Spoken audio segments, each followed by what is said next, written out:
मुझे चुनौती देने की गलती भी मत करना।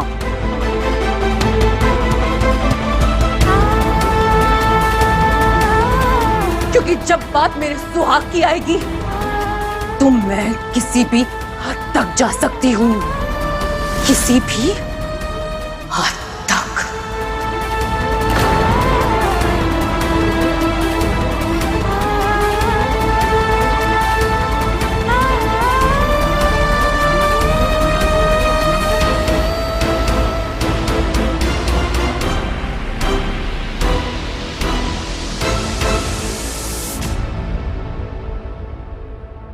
और आज जाकर बाबलू और छोटौन को मिलती है चैन। आज झनक सबके सामने अनी को अपना पति मानी है और आदित्य को फक्र है अपने दोस्त पर। मेरा रास्ता मत रोकना, कोई भी नहीं।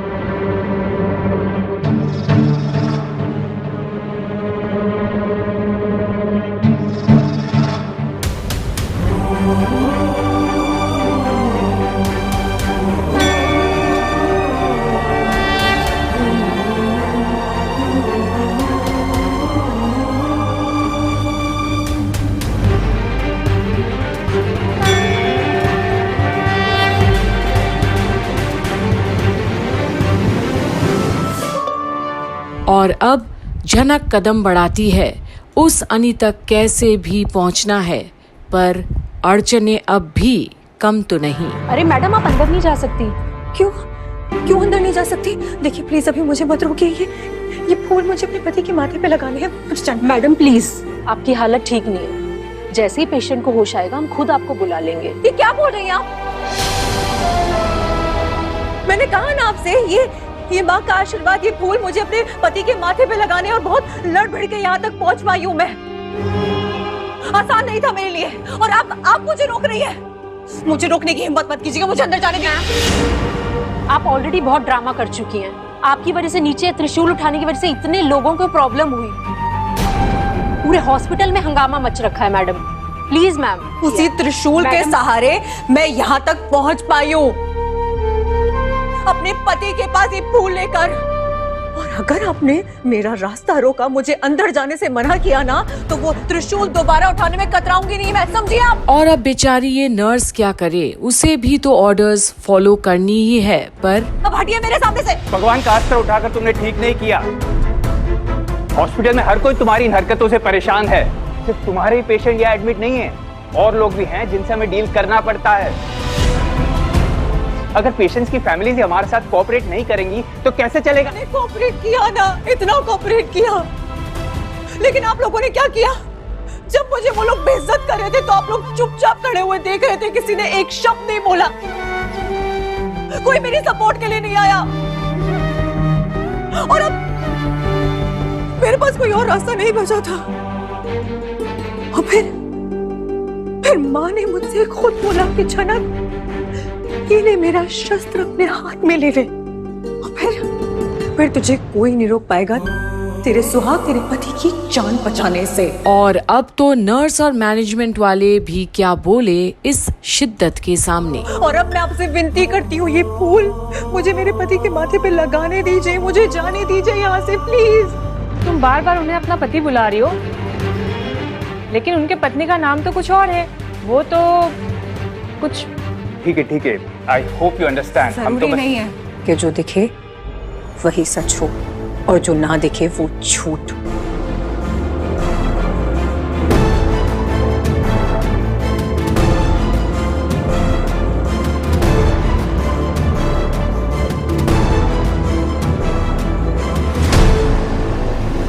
एक औरत की जिंदगी में कई ऐसी चीजें होती हैं जो वो कभी किसी के सामने कह नहीं सकती। और अब झनक की इस सच्चाई और उसकी आंखों में अनी के लिए प्यार छुपने से भी नहीं छुपाई जाती। उसके अंदर आज अलग ही आत्मविश्वास है। एक औरत की कई एक पहचान होती है जो जिंदगी में कभी किसी को पता ही नहीं चलती, लेकिन जब एक बड़ी मुश्किल सामने आ खड़ी होती है तब मालूम पड़ता है कि वो पहचान कितनी सच्ची है और कितनी झूठ।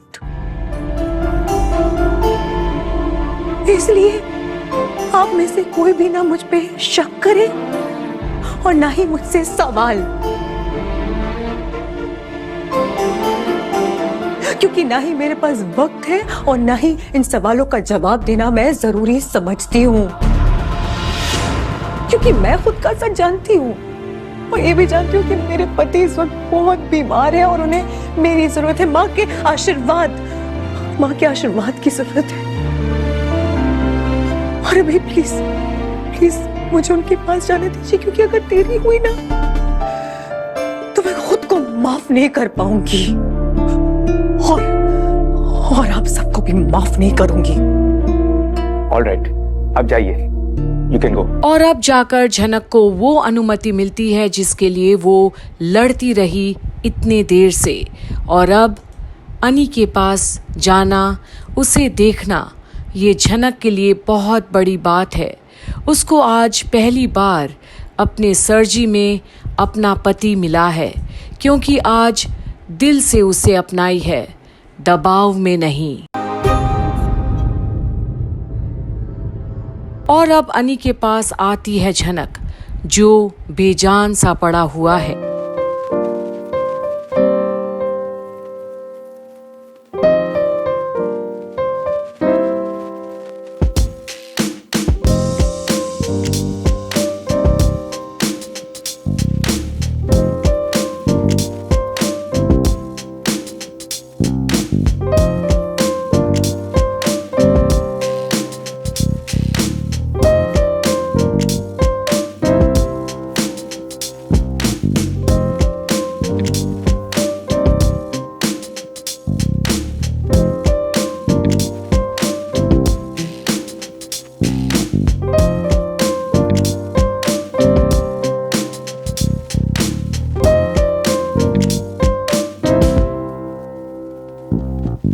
पर अब जिसके लिए इतना लड़ रही थी झनक, उसे ऐसी हालत में देखकर वो खुद ही थोड़ी देर के लिए वहीं की वहीं खड़ी रह जाती है। और अब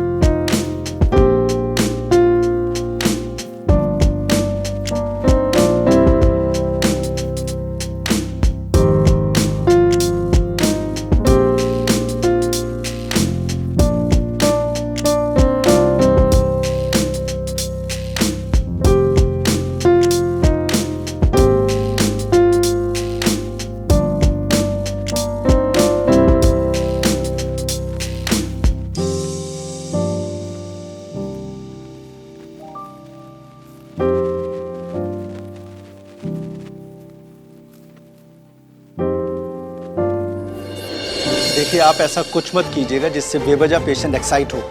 ये अभी तक ट्रांस कंडीशन में है। हम अपनी पूरी कोशिश कर रहे हैं इन्हें स्टेबल करने के लिए, इसलिए ऐसा कुछ भी मत कीजिएगा जिससे हमारी सारी मेहनत पर पानी फिर जाए। और अब झनक बस अपने सर्जी तक पहुंच गई। इस वक्त इससे बढ़कर और कुछ भी नहीं उसके लिए। अपने आप को रोक नहीं पाती, आंसुओं की धारा बह रही है। पर झनक अब अनी को नहीं छोड़ने वाली, कभी भी नहीं, क्योंकि उस तक पहुंचने के लिए बहुत तड़पना पड़ा है उसे। और अब जनाब, क्या हो रहा है आपको? कुछ दर्द हो रहा है आपको? कुछ कहना चाहते हैं आप? रो रही है। कौन रो रही है? मेरी पत्नी झनक। प्लीज तो उसे मेरे पास बुलाइए ना।